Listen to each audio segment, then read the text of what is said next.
All right, welcome back to Adobe Photoshop. And look, we're going to take a look at brushes. Notice we've got the brush right over here, but that's just the basic plain brush that we normally use today. I'm going to show you how to create brushes, how to use brushes, how to size brushes, where you can find new brushes at, and more importantly, all the cool things that are available inside of brush settings in Adobe Photoshop. Now, the first thing we're going to do today, since we're going to be using brushes, is I'm going to get rid of this little blue circle up here because that's going to be annoying and you won't be able to see the brush. So we're going to disable the cursor for today. So let's take a look at brushes and brush settings inside Adobe Photoshop.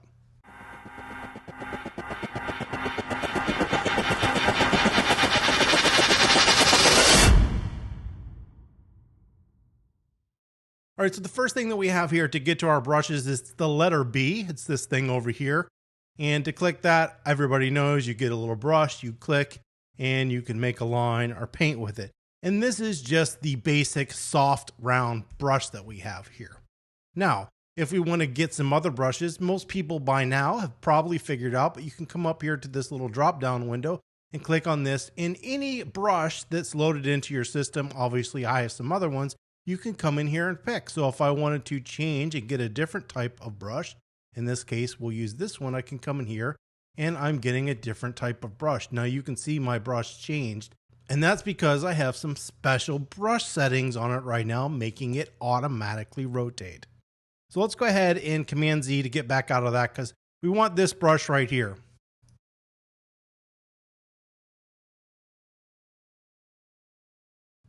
The first thing I'm going to show you is how you can create a brush manually inside of Adobe Photoshop.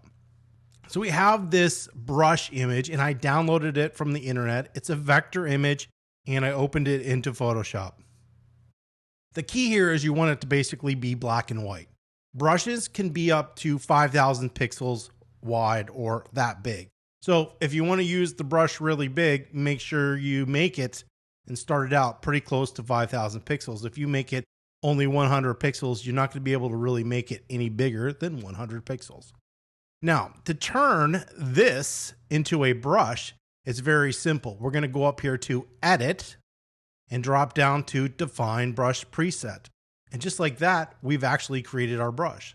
So you can see it took Painting SVG, and I can name this Fluid Ink Brush. And I'll hit OK. And just like that, we have this as a fluid ink brush. So now if I come down here, and this is quite big, so let's make it smaller, you can see that this brush looks exactly like this symbol. And if I click once, it makes the exact same thing. If I make it bigger, it makes a bigger version. If I make it smaller, it makes a smaller version. So we've created this brush preset, and that brush preset is available in this drop-down menu. You can see right here. And you can take these brushes and put them inside of folders so they're more organized and easier to find.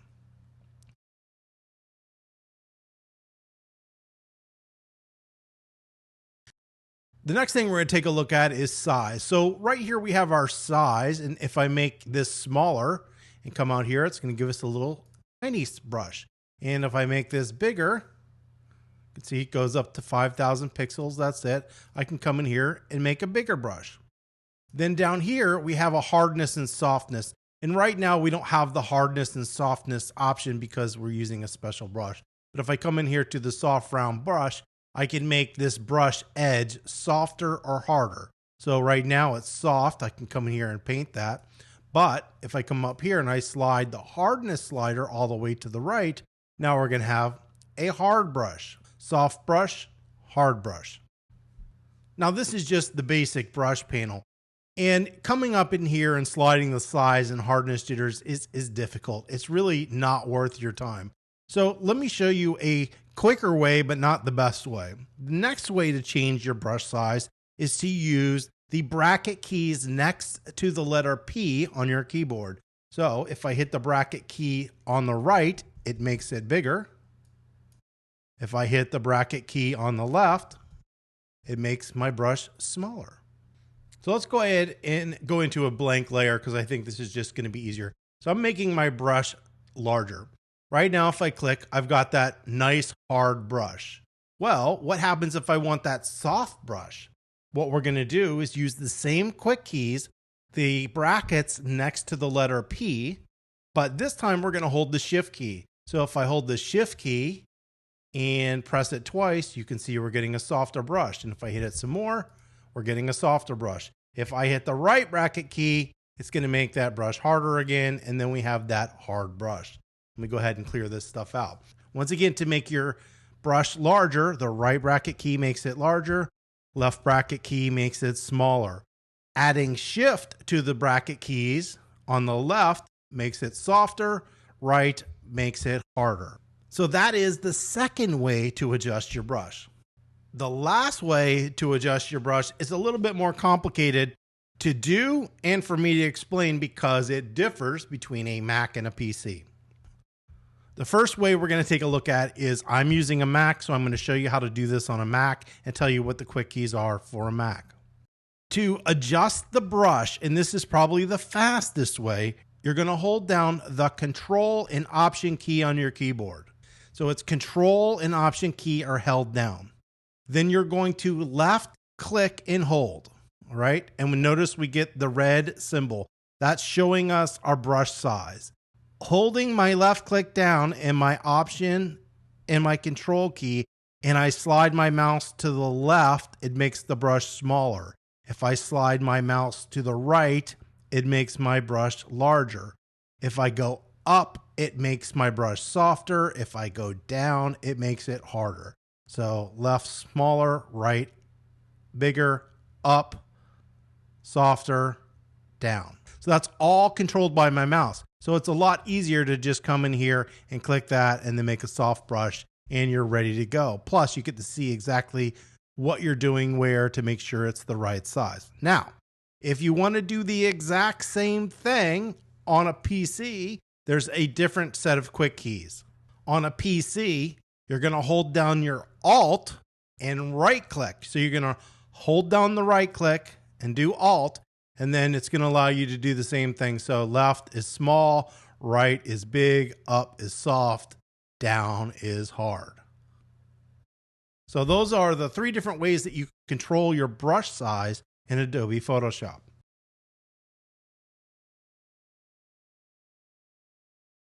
All right, so our next step is to come up here to Window.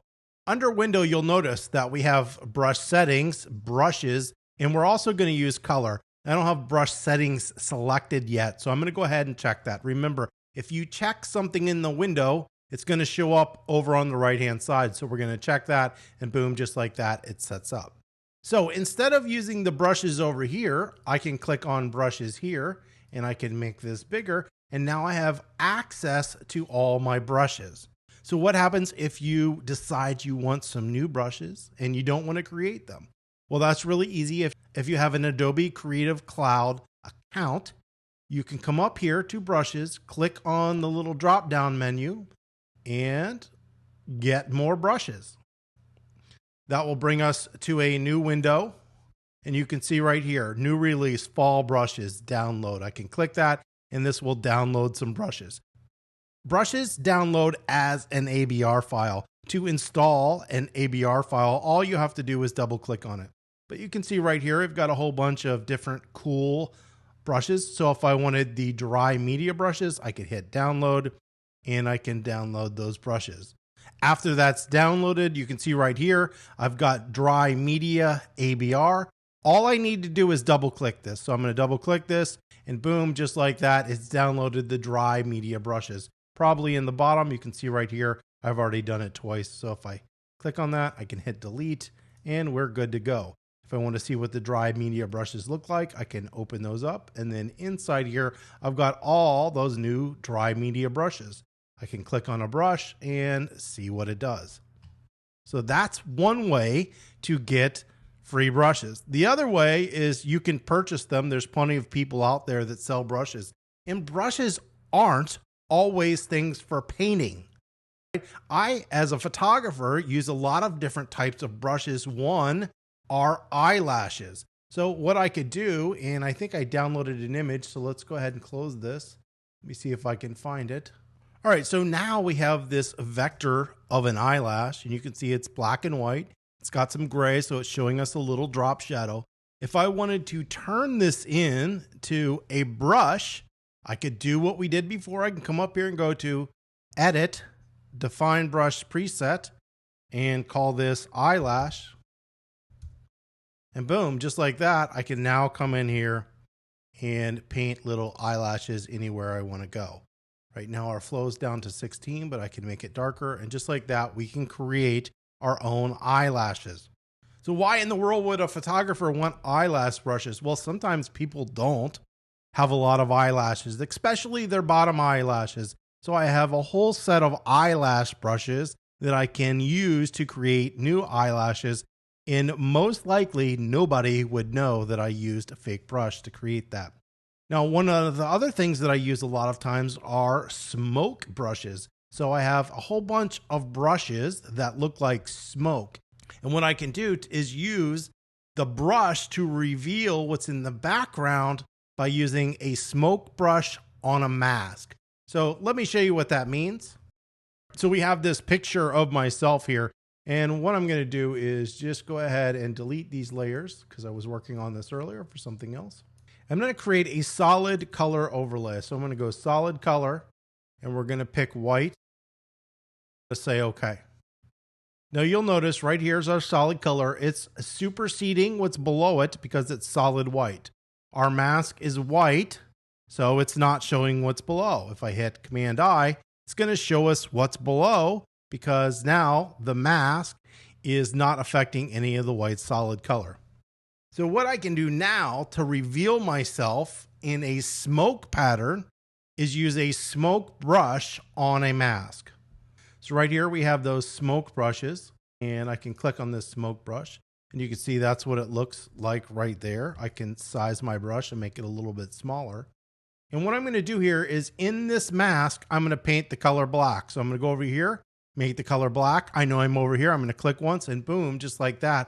I'm starting to appear using the smoke brush. Now, one thing when you're doing these techniques, it's helpful if you have a variety because what will happen is you don't want to keep repeating the pattern over and over again and it starts to look weird. So now I can click on this one and boom, just like that. You can see now I've started to make myself appear through smoke by using a smoke brush on a mask. So it's a completely different way to think. Now, if I wanted to remove some of that with the smoke brush, I could just then come in here and we'll just use a little portion of it.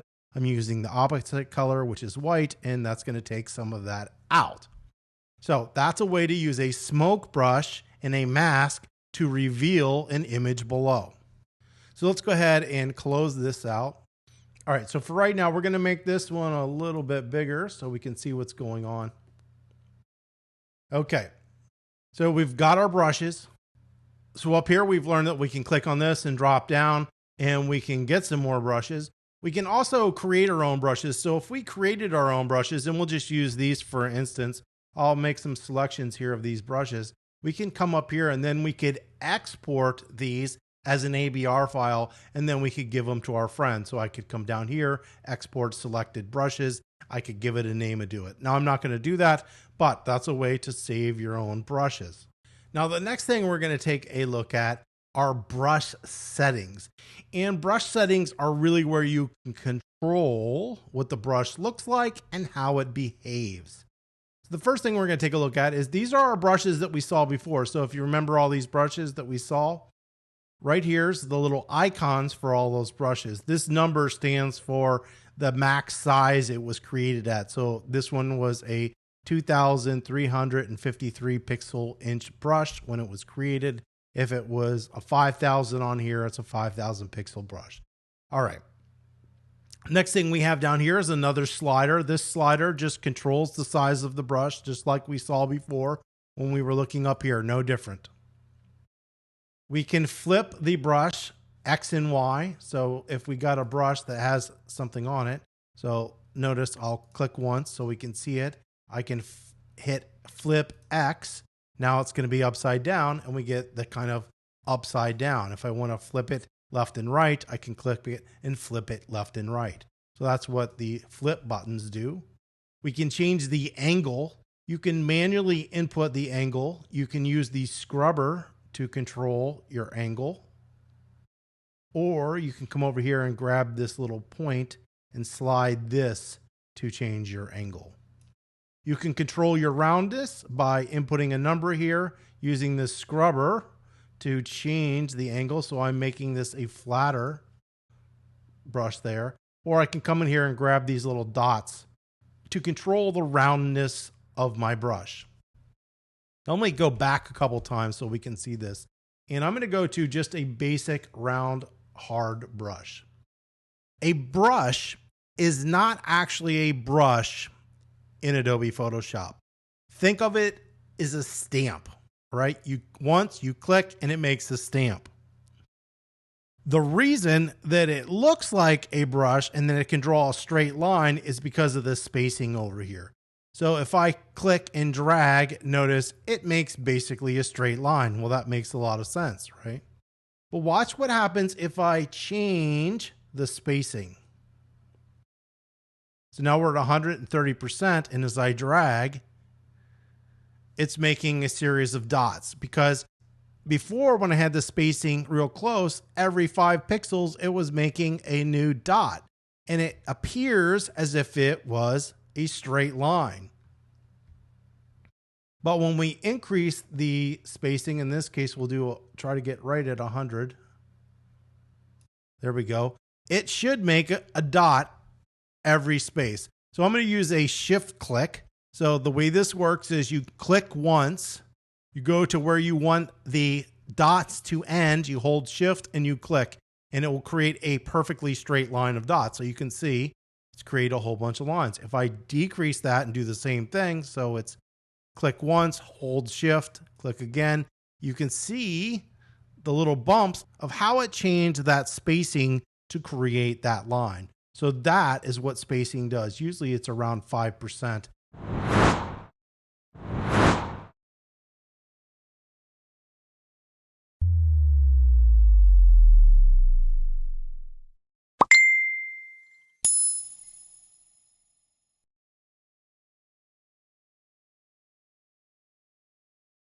Now, the next thing that we have up here is shape dynamics. And for all these, if you just come down here and you select it, it's not going to show up over here on the right-hand side.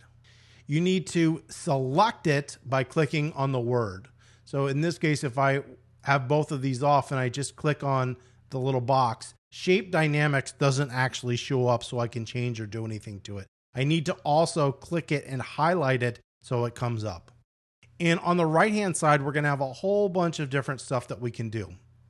Now, I'm going to be doing everything today with a mouse because my dog ate my pen, so I won't be using my pen. However, you can control a lot of what you do with a Photoshop brush if you're using something like the Wacom pen tool. All you would need to do then is go from off to pen pressure. So how does pen pressure work? Well, pen pressure is really simple, and it also depends on how you set up this information over here. But in general, pen pressure is going to allow us to change the opacity of the brush. So if I brush really hard, it's going to give me a really black color because I've got the black color picked over here. If I lightly press, it's just going to give me a little bit of gray as far as pen pressure. Now, because I'm using a mouse, I'm going to have to turn that off. And let's take a look at opacity and flow. So opacity is this. Right now we have the black brush, and if I go here, it's going to make a perfectly black line. If I lower the opacity either by sliding this slider or adjusting this scrubber to 50, we'll do 50%, and then I make a line, doesn't matter how many times I go over it, notice that I have my button clicked, it's going to give us 50% gray. Now, if I let go of the click, the mouse, and I go back over it again, it is going to darken it up. But it's going to give us the opacity of whatever we set here. So if I set this to 83, it's going to give us 83% of black. Flow is different. It's how fast it puts it down. So flow works like this. I'm going to lower my opacity and I'm going to lower my flow way down. So if I now take my mouse and I make a stroke, it's going to give us just a little bit of gray. But if I go back over it again, it's going to let me build up. So it's going to let me build up, build up, build up, build up, build up. Every time I go over it, it's going to keep building up, and it allows us to gradate as we paint. Now, this isn't that helpful. When using a solid round brush on just a white piece of thing. But in a photo, it can allow me to slowly bring in a mask, or if I'm painting, it'll allow me to use a more interesting brush like a charcoal brush and slowly build up over time. That is the difference between flow and opacity. Down here we have smoothing, and what this does is allow you to basically make a straighter line. So right now with a brush without smoothing, it's very difficult for me to draw a straight line, especially with a mouse, and it would be as well with a pen.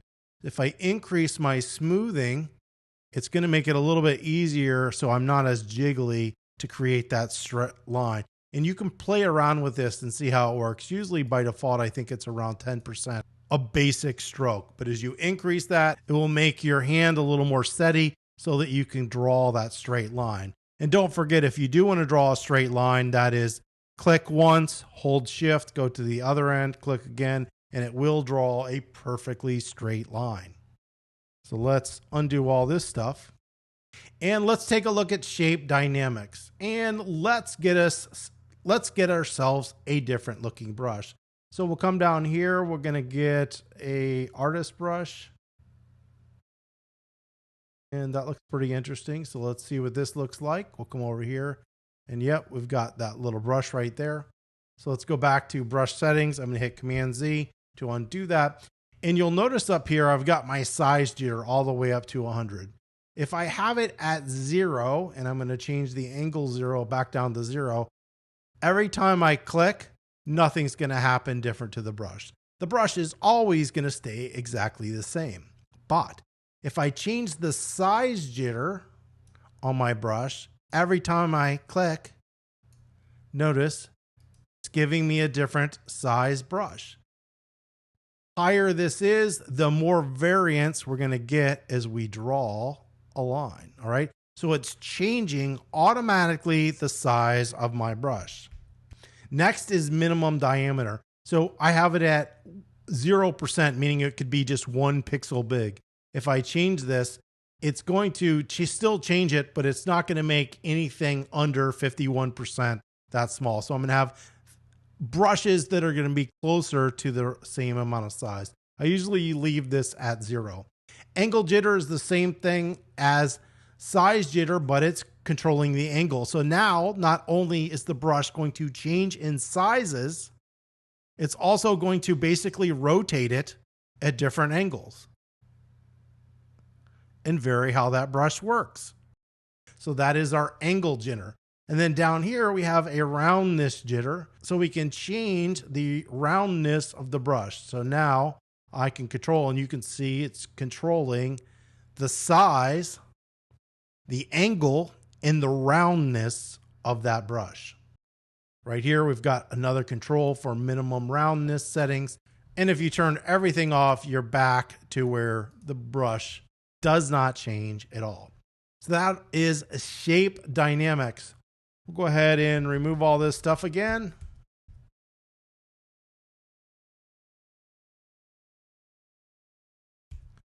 The next thing we have is scattering. So we will select scattering, and it does exactly what you think it does. If we increase the scattering, it's going to increase the distance they are apart from each other. So instead of doing one brush next to another, it's moving one here and then maybe one way over here and then one close. So it's scattering the brushes as we paint. Let me go back, increase the scattering.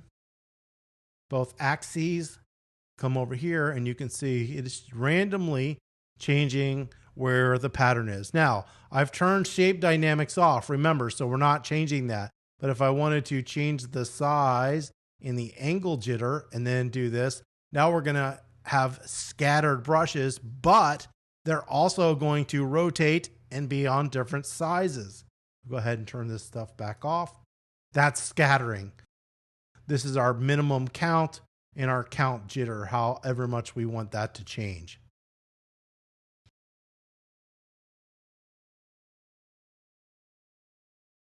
The next thing that we have is texture. And so what you can do is add texture to a brush. Now this brush is not going to show it up that well. So let's go ahead over to brushes and let's get us something really basic in the general brush category. And we'll do soft round brush and we'll go to there. We'll turn on texture. And right up here, you're going to have a series of different textures that you can use. As far as textures, these are things that you can create. And by default, this comes with some different ones. So I can come in here to this pattern right here, and I can add that texture to that brush. Once I've picked my texture, I can scale the texture for however big I want. So if I do it, it's going to be repeated a whole bunch of times. But if I increase it, you'll see that the scale is much larger. I can change the brightness of that. So I can come in here and you'll notice I'm looking down here to see what I'm doing when I'm doing that. I can change the contrast of that brush and the depth jitter, meaning I can, each time I do it, it's going to be more random. So we can add texture. Now, look, the soft round brush is not the best to add texture. So let's go ahead and go back. I've selected Kyle's Ultimate Pastel Palooza. Let's go ahead and make this bigger. We're going to go over to brush settings and you'll notice that we do have the texture applied here. And so now when I do this brush, it's applying this texture to that brush. So if I want to change that texture to the brush, I can just go in there and do that. If I want something totally different, I can come over here, select that texture. It's going to give me a little bit different brush than if I didn't use texture. In this case, we're going to go ahead and turn texture off. Now I accidentally had dual brush on, and what dual brush does is give you two different types of tips. It gives you a soft tip and a hard tip at the same time. So we're going to go ahead and turn that off. All right, so I'm going to select this sky brush. And you can see if I paint with the sky brush using the black color, we get the color black.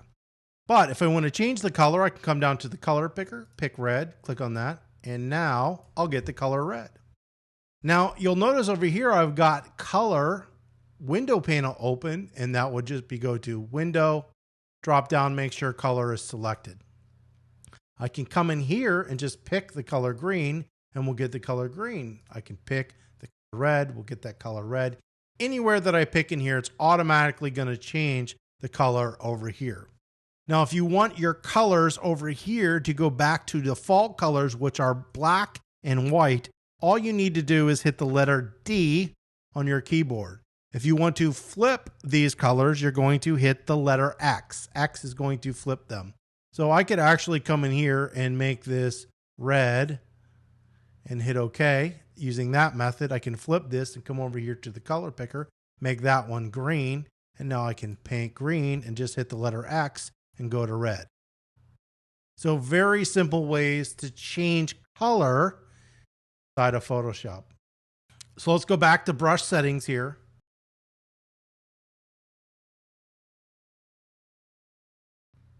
All right, so I have switched brushes, and it's quite large just so you can see it. And our next option is color dynamics. Now, if I turn color dynamics on, we're going to get this new panel. You'll notice right over here, we've got the color green. If I come over here and click, it gave us the wrong color. So why would it give us the wrong color? That is because we've changed the way this works. So if I slide this all the way over to the right, and we're going to turn off shape dynamics so we're not getting any of the weird stuff changing. And we're going to make all this stuff come over here because color dynamic is in charge of the way we apply color or what color is applied. So if you just have your foreground jitter on and you start painting, you're going to get black and white.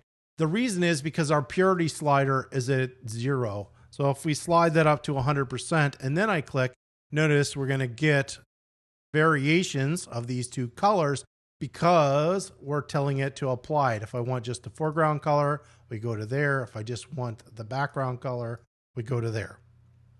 All right. I can also put this back in the center, change the hue, meaning we can automatically have the hue change, the saturation change, and the brightness change of the colors.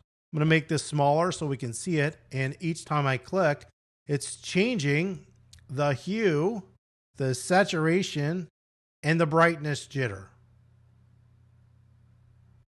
So how could we use something like that? So what we're going to do is we're going to go to brushes, and we'll go down here to these spring brushes and open this up, and we'll grab this leaf brush here. And so you can see right here, we've got this leaf brush, but we don't always want the same color. So what we can do is pick two leaf colors, and we'll do some fall colors. Now we can either come in here to the color picker and pick an orange, or we can also come in here and pick a different color as well.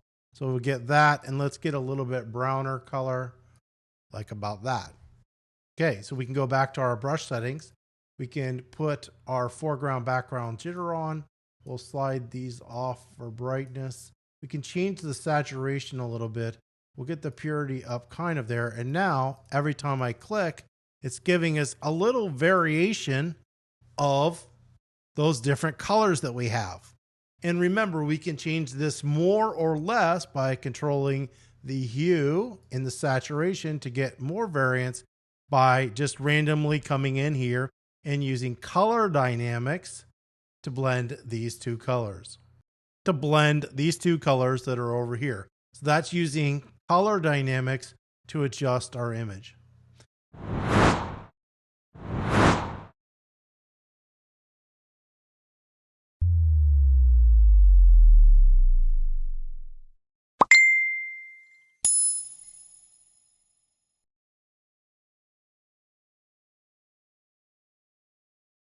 The next thing that we have is transfer, and we'll go ahead and click on transfer, and we will go back out.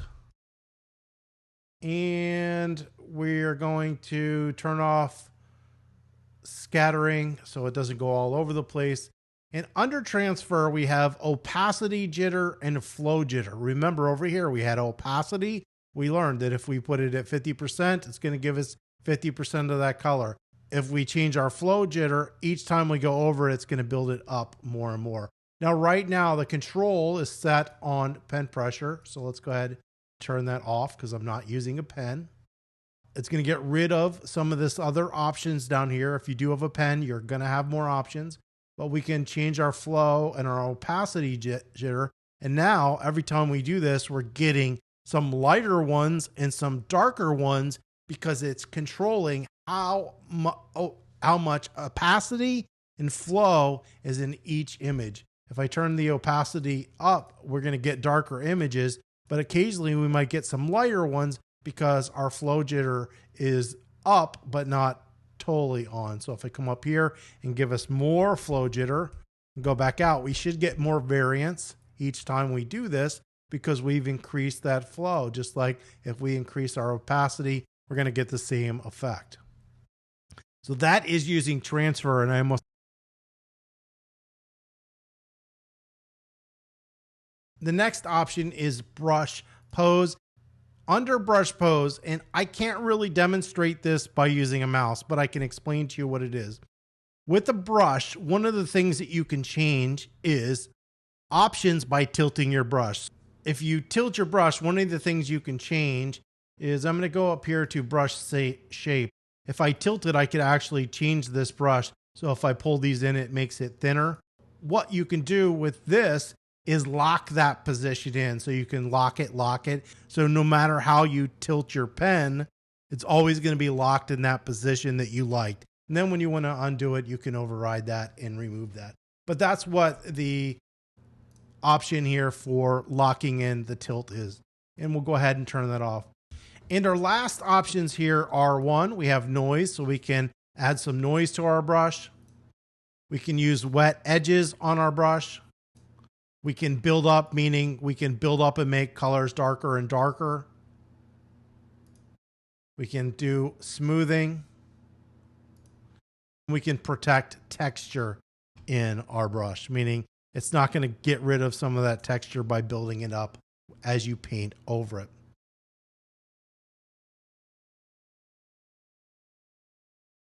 I have one more thing to show you here with the brush. There's actually a different type of brush. Now, because I'm not a painter, it's not something that I use a lot, but I do know what it is. So I've got a brush up here and I just simply made it into a regular brush. We're going to get this color and we're going to change it to a bright red, I think, just so it's more of a difference in color so we can see what's going on. All right, on our foreground background, we've got blue and yellow. What we're going to do is we're going to actually switch. So I'm going to click and hold and go to the mixer brush tool. And I've got a new brush in here. You can see if I just press, you can see it's yellow brush. Hit Command Z. Now make this a little bit smaller. And I've gotten rid of everything in the brush settings. It's just a straight brush. It's not doing anything because I want you to see what I'm doing. And right up here, you'll notice we've got some new options that we didn't have before. We've got wet percentage, load percentage, mix percentage. And what we're going to do is use what we call a mixer brush. And this would be used for painting. This isn't a painting brush. It'd probably be better if you did something like that. But if I paint and then I switch the colors, you can see it works as if the paint is really mixing with the yellow brush before. So in the area right around in here, we're getting some of the yellow and some of the blue and some of the colors as if these were mixed. And then when we go back to the brush, if you want to change the way that works, so if we wanted the mix to be higher, we could raise the mix higher. We could switch and go back and then put some yellow over top of that. Anything that you want to do, you can switch that out. That's called the mixer brush. It's not something that I use a lot of times because I'm not a painter. But if you are a painter, this is a really cool option to blend when you're painting. The last thing I'm going to tell you is the quick key R. So a lot of times when you're painting, sometimes it's hard to kind of follow a line up in this direction. And it's easier just to paint in this direction, or you want to get around something. So what I'm going to show you is right over here. Notice this little icon that we have right here. It's called the rotate view tool. And the quick key for it is R. So I'll hit the little R. And what this will allow me to do is rotate this image. And then I can grab my mixer brush and I can paint in this direction.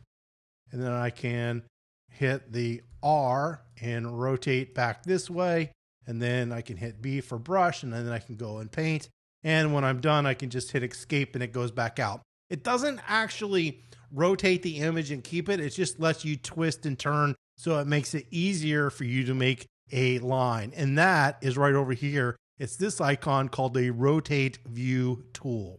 And those are the brush settings inside of Adobe Photoshop. Well, hopefully you have found this video helpful.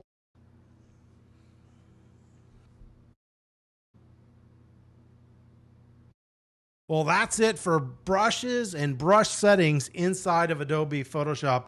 If you found this video helpful, if you could always give us a thumbs up, that would be greatly appreciated. And don't forget to subscribe.